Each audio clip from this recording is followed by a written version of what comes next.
Welcome back to our channel. Danny here. I'm joined by John, J New York Bronx. What's up, John? And Yes, Dan yes. Man. Hey, So it's been a while since we've gotten together, guys, but it's definitely time for us to talk about a little show called Obi-Wan Kenobi.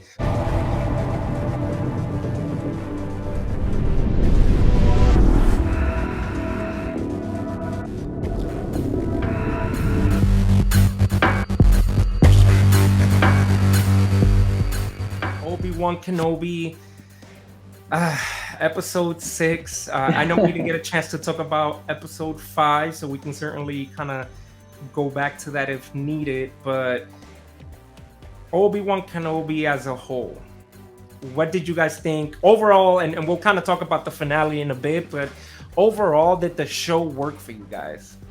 there were some things that I really enjoyed. When she first came out, it was like, okay, she's pretty evil, she's badass. I thought it was cool. But then they were just giving her way too much spotlight. And I was like, what is going on here? Like, this character came out of nowhere. There's no establishment, there's no nothing. And we're supposed to be like, man, she's like huge character. It's not just the Obi-Wan Kenobi show. It's her show too. They told her entire storyline from where she came from, her background, and where she's going. Because she's not dead. Like, spoiler alert. There's gonna be more coming. Obviously, that's what they're doing her character for. And for me, I was like, this was not the time and place to, like, put this character in. It She felt she it, she it felt forced. it Her did, and she character was a and her great. story felt. Yeah, she's a great actress. The character was like, it caught my attention. I was like, oh, this is a cool character. But at the same time, it's like I didn't want to see that in the Obi-Wan. I wanted them to focus more on Obi-Wan, and I wanted them to focus more on Vader. And I felt like she was more like, hey, let's throw a filler character because we don't have enough to just focus on these two. But they And could have. that's the thing. That's the thing. Her character and her story 1000% was filler because they were going to do that Obi-Wan Kenobi movie. They had the script. They were going to start filming, after the travesty of Solo and bombing at the box office. They were like, let's pump the brakes. We're not doing anything else Star Wars until we figure out what we're going to do. Mandalorian then came out on Disney Plus. That did really well. So they were, oh, bright idea. Let's turn Obi-Wan into a TV series. Which, okay, cool, great. But then they took a 2-hour storyline or movie or script or whatever they had originally developed and said, well, how do we turn this into a 6-hour movie or 6-hour show? Well, we need to fill in the blanks. Like, we need to stuff it with additional story and fluff or whatever the case is. And they shoehorned Riva's story. It actually detracted from what you were here to see, which was, I want to see Obi-Wan Kenobi interact with Vader. What is Obi-Wan Kenobi up to? What is going on? Like, even in the finale, you're watching Vader and Obi-Wan squaring off, but right when you were kind of getting into the moment of the battle, It it goes cuts to to what she's doing. yeah, Why? I didn't want to see any of that. yeah. And to me, a fight scene that should have been just as epic as the fight scene that we got in Revenge of the Sith lacked. It lacked. Like, this should have been the most epic lightsaber duel. And don't get me wrong, it was awesome when we got to see it. I liked it. I liked it better than the recent trilogy. Um, it had a lot of good things going for it, and I think in the end, where they came up short was that whole side story with Riva and like her and this whole revenge thing, like seemed forced, and the way they went about it, it lacked. There was no. It lacked some creativity with it because some of it became very cliche, like you know her being tricked into trying to attack Darth, and it's like you were never gonna beat him anyway. So it's like why did they even try to go that route? Like, one on one, she's not gonna win. And then and like you said, the whole cutting to her fight scene stuff away from the big duel that we all wanted to watch. Um, it was distracting, and it was a letdown because it's like, yo, let them go at it for like 5 minutes straight or something, like, and this is what let the fans watch. But So it's little direction stuff that made it. Yeah, and it's like even in episode 4, you had that scene where she's interrogating Leia, and she came across as a joke. The character was just like, you can't even intimidate a 10-year-old. It was just bad. And the thing was that, John, you mentioned at the very beginning, it was intriguing. It's like, oh, who's this character? What's this about?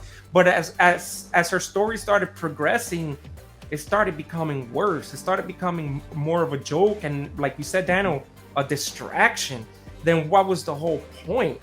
To give her own series? You could have done that. You could have not shown her in Obi-Wan and given her own show and done flashback scenes and maybe brought in Vader.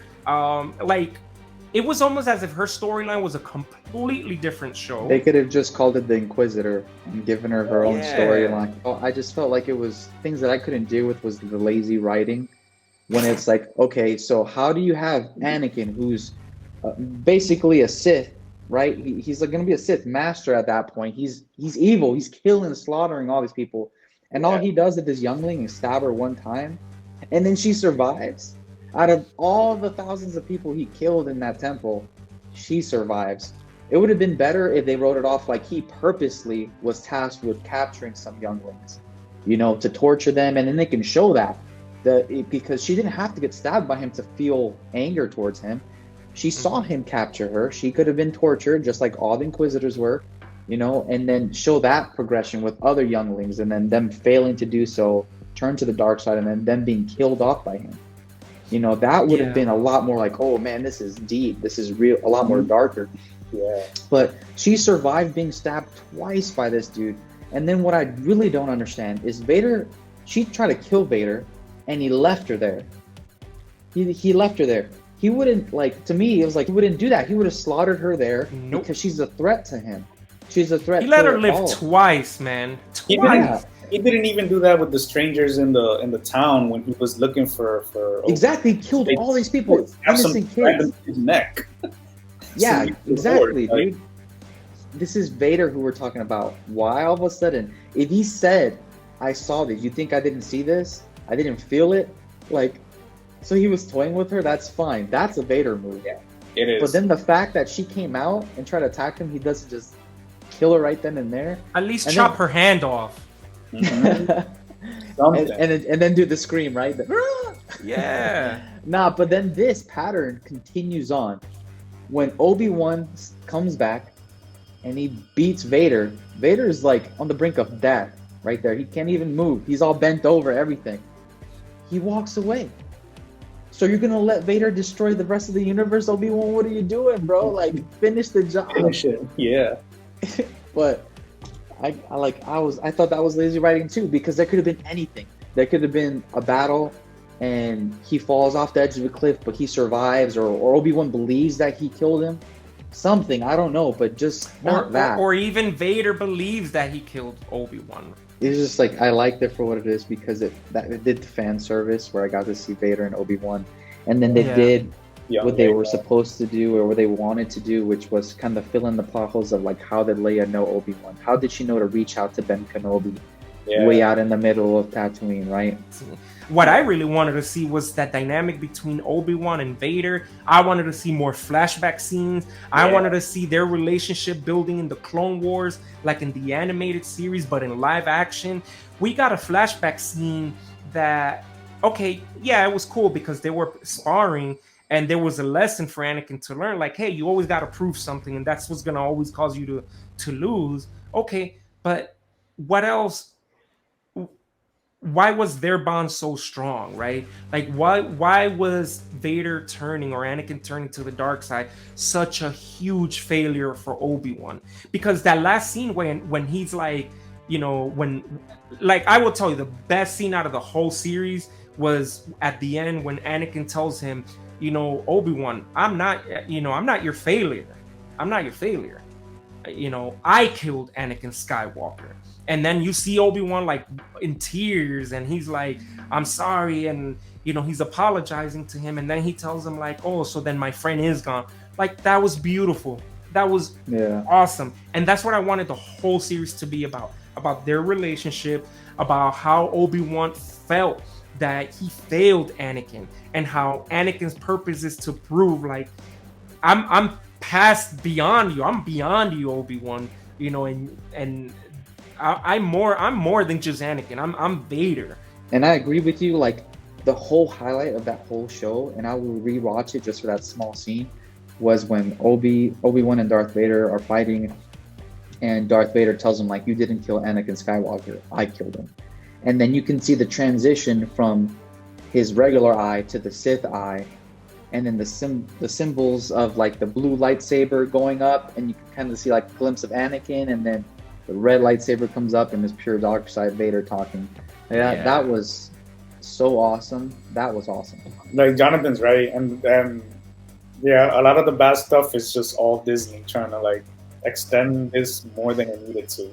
Or if they were gonna do something like this, then this needed to be like a 10-episode series or maybe 12 to really flesh out and tell everything they need to tell to make everything sort of make you care more about certain things. But at 6 episodes, or I don't even know if you add up the whole time, like what it added up to, there was just either you're doing Obi-Wan Kenobi or you know, or you're doing a whole bunch of more stuff. But the time that they allowed for this, they should have been more careful about what they included. Yeah. If they keep doing that with their movies, I mean not their movies, their series, then I don't know, they're gonna get more backlash. All right, well, fellas, let's call that a wrap. Until next time, let us know what you thought about the Obi-Wan Kenobi season finale, what you thought about the show overall.